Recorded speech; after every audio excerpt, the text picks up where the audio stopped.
আমি কোনো কমিটির মধ্যে নাই, আমি আছি কোর কমিটিতে। কেবল কোর কমিটির 2-4 মাসে যখন বৈঠক হয় আমাকে ডাকা হয়, তখন আমি যাই। বাকি কমিটি যে ঠিক করে আমাকে যে কাজ বলা হয়, মেম্বারশিপের জন্য বলা হয়েছে, জেলায় জেলায় গেছে। এই যে মুর্শিদাবাদের আন্দোলনে আমাকেই পাঠানো হয়েছে, মালদাতে আমি সভা করেছি, জঙ্গিপুরে আমি সভা করেছি। পার্টি আমাকে যে কাজে যোগ্য মনে করে দেয় আমি সেটা করি। বাকি তো প্রতি সপ্তাহে আমাদের পার্টিতে মিটিং চলতে থাকে, বৈঠক আমাদের রোজই হয়। এখন নির্বাচন পার্টির চলছে, নতুন কমিটি হচ্ছে, বিভিন্ন জেলা থেকে, প্রদেশ থেকে, মন্ডল থেকে সমস্ত কমিটির খসড়া লিস্ট গেছে, সেগুলো ওনারা বসে ফাইনাল করবেন। সেরকম লম্বা মিটিং চলবে।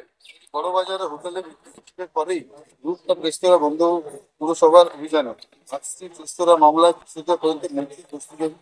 দেখুন, রুফটপ রেস্তোরাঁ যদি রিস্কি, যদি অন্যায়, তাহলে তৈরি হতে দেওয়া হলো কেন? আর যদি একটা রুফটপ রেস্তোরাঁয় কোনো গন্ডগোল থেকে থাকে, আপনি সব বন্ধ করে দেবেন?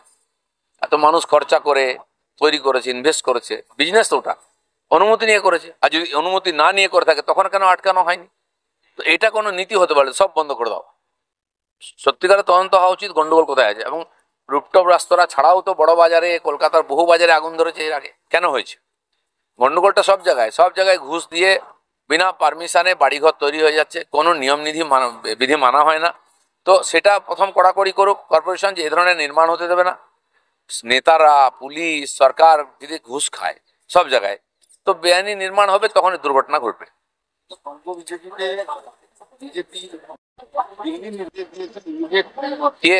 কিসের দ্বন্দ্ব চলছে?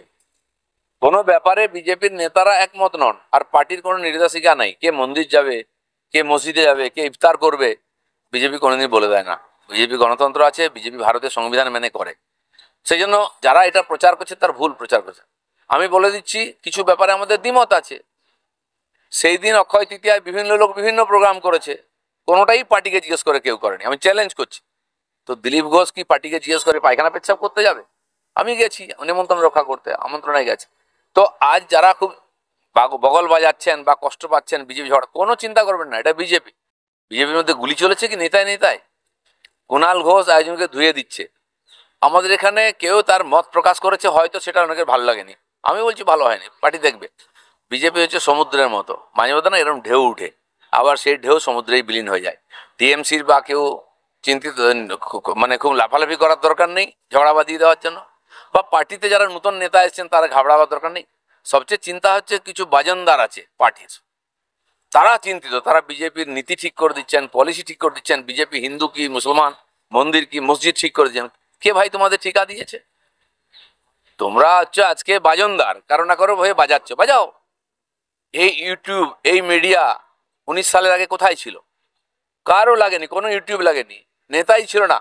এখানকার সাধারণ কর্মী, এখানকার পাবলিক বিজেপিকে আশীর্বাদ করে বিরোধী দল করেছে, 41% ভোট দিয়েছিল। কোনো মিডিয়া, কোনো বড় নেতা ছিল না আমাদের তখন, কোনো ইউটিউব ছিল না, আর লাগবেও না। আরে সমস্ত মিডিয়া আজকে বিজেপির পক্ষে, কারণ বিজেপি সাধারণ মানুষের কাজ করছে, দেখিয়ে দিচ্ছে সাধারণ মানুষ তারা কার পক্ষে আছে। অত টেনশনও নেবেন না, বগলও বাজাবেন না। বিজেপির মতো আছে।